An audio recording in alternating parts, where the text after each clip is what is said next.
Minecraft 1.20 Trails and Tales has been out for 3 weeks now, which has let players check out the update and everything it has to offer. It wasn't the biggest Minecraft update of all time, but it still added some pretty notable features in the Minecraft community. So I thought it'd be fun to go through every new feature added in 1.20 and rank them from worst to best in the form of a tier list. I will also be giving my thoughts about the update as a whole at the end of the video. I've narrowed down the update's new additions into these 17 features. For context, this is only the stuff added in Java Edition, and I'm not including things like bug fixes or smaller things like commands and new splash text. Some of those things are awesome and greatly needed, but I only want to focus on the bigger features that they've shown off in trailers and blog posts, like mobs, blocks, or items. Finally, if you enjoy my content and you want to see more, you can help me out by subscribing. It means a lot, and I think it'd be kind of cool to hit 300k this summer. That's all the logistics out of the way, so let's see just how good this update really was. As I mentioned, we're doing this tier list style, and an absolute dead last in the D tier, we have the new Minecraft launcher logo. Now, this isn't technically part of the 1.20 update, it's more of an overall launcher update for Bedrock and Java, but because it got added around the same time as 1.20, I might as well throw it in here. You guys remember when almost every logo was becoming oversimplified, like Google or Firefox? These new icons have less color diversity and fewer lines, which is supposed to help them stand out more. A lot of people really do not like them though, and I agree that some of them are definitely downgrades. To me, the Minecraft grass block is more than iconic. It's the first thing that I think of when the word Minecraft is mentioned. In fact, I wasn't even too mad when they simplified it to this one, because it was still authentic to the original grass block. But this new creeper icon, where it's just the face of a creeper on a green background, not only did they scrap one of the best icons of all time for me, the new logo is now a 2D flat image instead of a 3D block, which to me is one of the most important characteristics of Minecraft. It's a 3D sandbox game where you can build and move around everywhere, and the new logo just doesn't reflect that. I know that there are ways to change it back, and I may end up doing that at some point, but out of the new features I'm covering in this video, this one is definitely my least favorite. And that's all there is to the D tier. Everything else ranges from okay to pretty awesome. So starting at the bottom of the C tier, in 16th place, we have the decorated pots. The archaeology stuff added in this update was honestly kind of weird for me, and I'll be talking about more of the features later in this list. But the newest items added from archaeology that were heavily showcased were the decorated pots and pottery shards. Yeah, apparently they're called shards. I've been calling them shards the entire time. To be honest, I was kind of on board with a flower pot update, since flower pots have been heavily untouched since they were added a long time ago. Maybe these new pots could hold water or display flowers in different ways, or maybe even hold multiple types of flowers. Instead, we got a block that is purely decorative and has basically no unique mechanics. Look, I get that the design customization is nice and there are literally thousands of combinations you can make, but it's only cosmetic. The design is pretty basic, it's a very rectangular block, and it has no additional features that separate it from other decoration blocks besides its somewhat unique shape. You can't even place flowers in it. Instead, you have to place a regular flower pot on top of it, and then you can add flowers like normal. Seems pretty lackluster, and honestly, it doesn't even look that unique. Look, I know that there are some of you out there that really love this design, and I'm happy for you, but because it's just a cosmetic item and it doesn't even look that spectacular, I'm obliged to put it at the near bottom of the list. This one's gonna make me sad, and I'm sorry that I have to do this. At number 15, we have the Sniffer, the mob that won the 2022 mob vote. It's also yet another mob that convinces me Mojang hates their mob votes. The 3 mobs voted up in 2022 were the Rascal, Sniffer, and the Tough Golem, which all seemed pretty mediocre to start. The only reason me and many other people think the Sniffer won is because it also promised the addition of 2 new types of seeds. I bet we can help them thrive in the overworld once again. And maybe even get some new plants. If the community votes for the Sniffer, that is. Since there was just more content, the community was incentivized to vote Sniff. Now, many people have made videos about how Minecraft votes are rigged or faulty, which I might also cover at some point, but regardless, the Sniffer was done absolutely dirty with how it was added to the game. In order to spawn them, you need to go excavating for their eggs through archaeology. Then you have to place it down and wait for it to hatch, and only then when it hatches can you finally find some rare seeds, which can take forever for each individual seed. All of these steps require so much time for drops that are not even that worth it. Sniffers don't drop anything rare when you kill them, so the only purpose they have is digging up some boring seeds maybe once a day. Also, maybe it's just me, but the Sniffer design kind of feels like a ripoff compared to the mob vote. They feel really bulky compared to the cuteness they had in the trailer. I can't be the only one that thinks this, right? It truly is a shame that Sniffers became such a mediocre addition to the game, and I have nothing to blame but the Minecraft mob vote for this tragedy. And following in the number 14 position is the only thing the Sniffer is useful for, the pitcher plant and torch flowers. Dude, the Sniffer wins the mob vote, and how is it rewarded? By all of its features being utterly shafted by Mojang. The pitcher plant and Torchflower can only be found by a Sniffer digging up their seeds, and they provide no unique value aside from cosmetic appeal. The pitcher plant can be used to make cyan dye, and the Torchflower can be used to make orange dye, which both already existed. Besides how they look, nothing about them is unique. Every purpose that they serve can be achieved by some other, more common plant found in the overworld. The only reason these are above the Sniffer is because, yeah, I do like the design a little bit, they're not bad looking. It's just the fact that they could have done so much more. They could have been turned into new food items, they could be used to create potions, hell, the least they could do is make the Torchflower, which literally has the word torch in it, glow in the dark, but nope.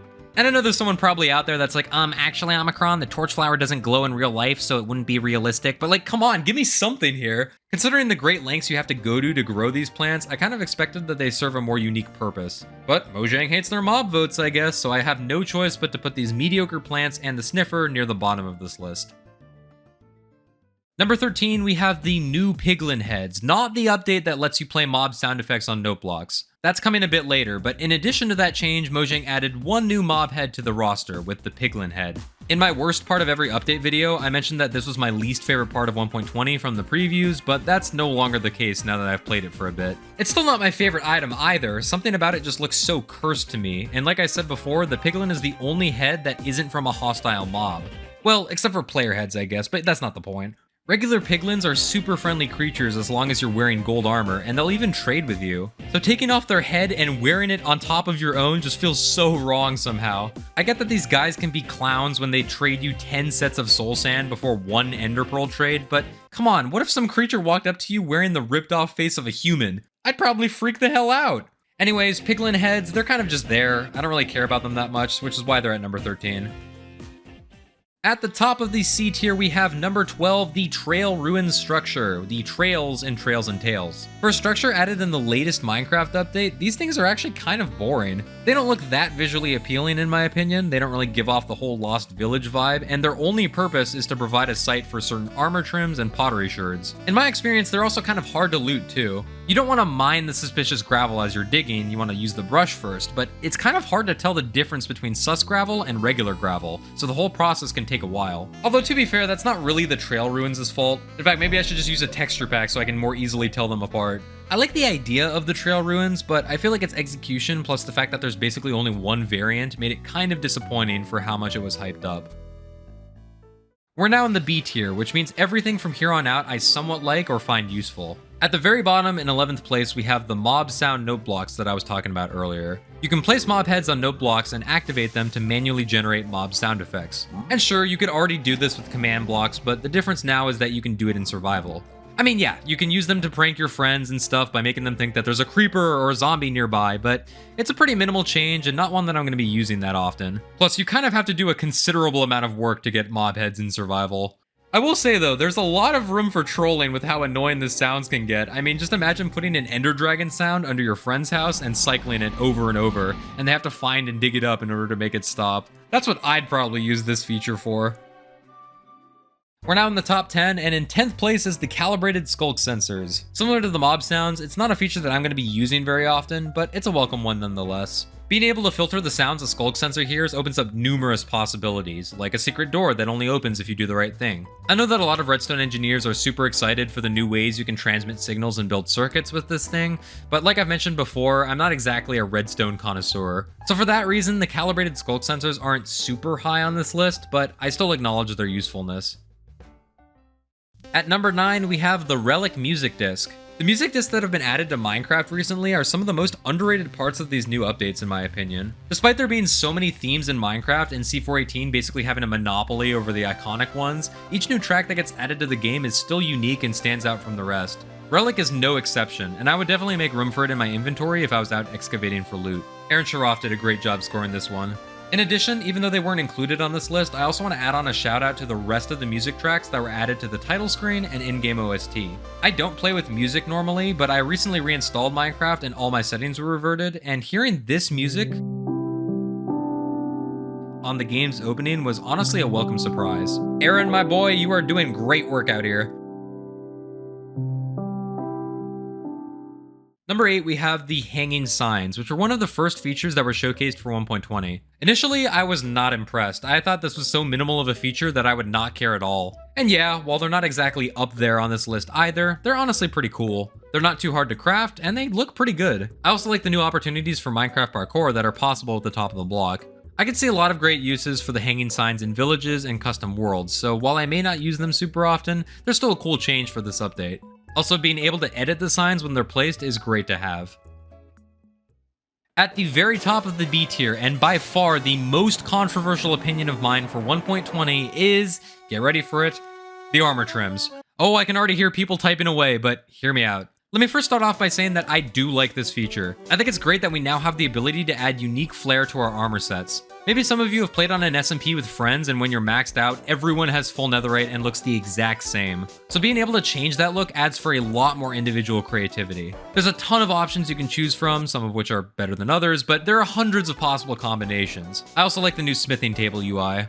Unfortunately, I have a few gripes with the smithing templates. Every armor trim template has to be found in a chest in some structure, which means ultimately it's up to luck to find the right place and trim that you want. The chances to find them range from easy to wildly difficult. And while you technically only need one of them in order to generate an unlimited amount of them, it'll cost you 7 diamonds to duplicate them just once. That might make sense for the netherite upgrade, but it feels like it should be cheaper for some of the generic armor trims. Speaking of netherite upgrades, I'm still very skeptical around the netherite upgrade template. Look, I get that they needed to nerf netherite and make it harder to get, but so much of this process of maxing out your gear requires luck now, including a crap load of diamonds. I kind of wonder if they could have made obtaining netherite gear harder but still fun, instead of just a luck-based grind.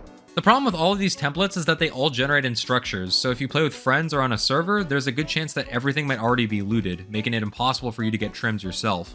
And finally, I personally wanted armor trims to provide some sort of additional function to your armor. The fact of the matter is that armor trims are purely cosmetic, but I feel like mixing in various resources into your gear should provide some sort of change. How useful would it be if having a gold armor trim left piglins neutral in the nether? Then you could still walk around in full netherite without being assaulted by them. Maybe a redstone trim could provide a signal, or a lapis trim could give you slightly better rates for rare enchants, and it would all scale up depending on the number of armor pieces. I'm just spitballing here, but I kind of assume that they'd have this kind of thing rather than being just for looks. They still look amazing, I won't deny that. I'm just not putting this at the top of my list like everyone else is. We're now in the A tier, and in 6th place we have the archaeology features, which basically includes suspicious sand and gravel, the brush, and the whole excavating process and all of its drops. I appreciate how structures like desert temples and ocean ruins have seen a bit of love after many years, and the overall mechanics make sense and look visually pretty good. This is also the only way to get new items like Relic, the Sniffer, and Pottery Sherds, which granted I didn't rate too highly, but I really like this method of looting and finding drops. You can find diamonds, emeralds, various seeds, candles, and a lot of other just random stuff. It may not be super valuable, but it's the sort of excitement of just digging around and waiting to see what you get. I hope that they continue to expand the loot tables on these, maybe having enchanted books, or different mob drops, or also stuff that just ties into the whole ancient theme. It's a rudimentary feature, but it's new and unique, and I hope it continues to get better with time. At number 5, we have the cherry wood type, so this includes cherry planks, doors, fences, what have you. I mean, come on, it's pink wood. That's gotta be worth at least something, right? I especially like the door and trapdoor, they're very cute, and being able to have pink buttons, pressure plates, and boats just adds so much color and flavor to your everyday Minecraft tasks. I would have put them higher, but there comes a certain point where you can have too much pink, to the point where the interior of your house just looks like Pepto-Bismol. I still like it a lot though, just maybe in moderation. At the top of the A tier, we have chiseled bookshelves, and this is another feature that I originally dismissed for being boring and simple.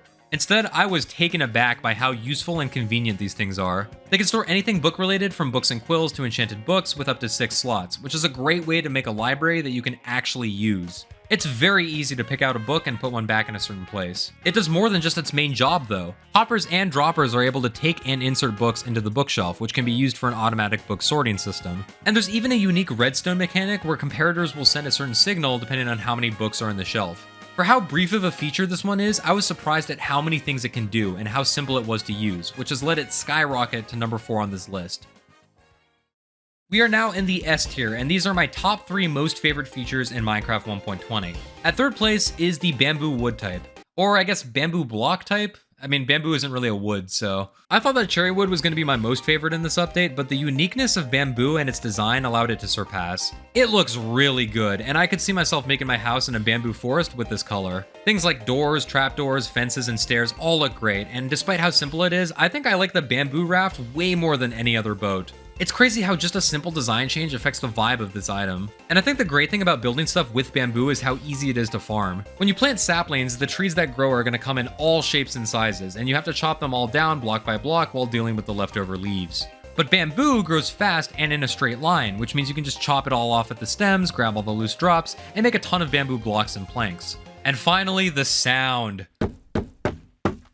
Man, it's just so satisfying for some reason. I don't know, maybe that's just me. Bamboo has definitely grown on me with this update, making it a great candidate for the S tier. At second place, we have the camels. Everything about these dudes I love. The fact that 2 people can ride them at once is awesome, and you can even avoid getting hit by zombies while riding them. I love the way their ears wiggle while they move, their sitting animation is adorable, and the dash that you can perform makes it even more unique among the other rideable mobs we have in the game. They sound cute, they look cute, there's nothing I don't like about camels in Minecraft, and so they absolutely deserve the number 2 spot on this list. And finally, at first place, my favorite part of Minecraft 1.20 Trails and Tales update is the cherry biome. I mean, look, I've said it multiple times in previous videos and across my channel. The cherry biome is the best part of this update for me and something that I've been waiting years for to finally get added into Minecraft. Everything from the particle effects of the leaves to the petals on the ground to the whole atmosphere with the bees and sheep and other mobs and so on. It's all amazing and it has made it into one of the best biomes in all of Minecraft. Also, I know the cherry wood type was only 5th on this list, but cherry logs still look amazing. It's more because of the pink planks why cherry wood didn't make it to the top. Cherry blossoms in Minecraft were one of the best decisions Mojang could have made with this update, and 3 weeks into playing, I'm still enjoying building and adventuring through the cherry biomes. So congratulations, cherry biome, you've earned the spot for best of Minecraft 1.20.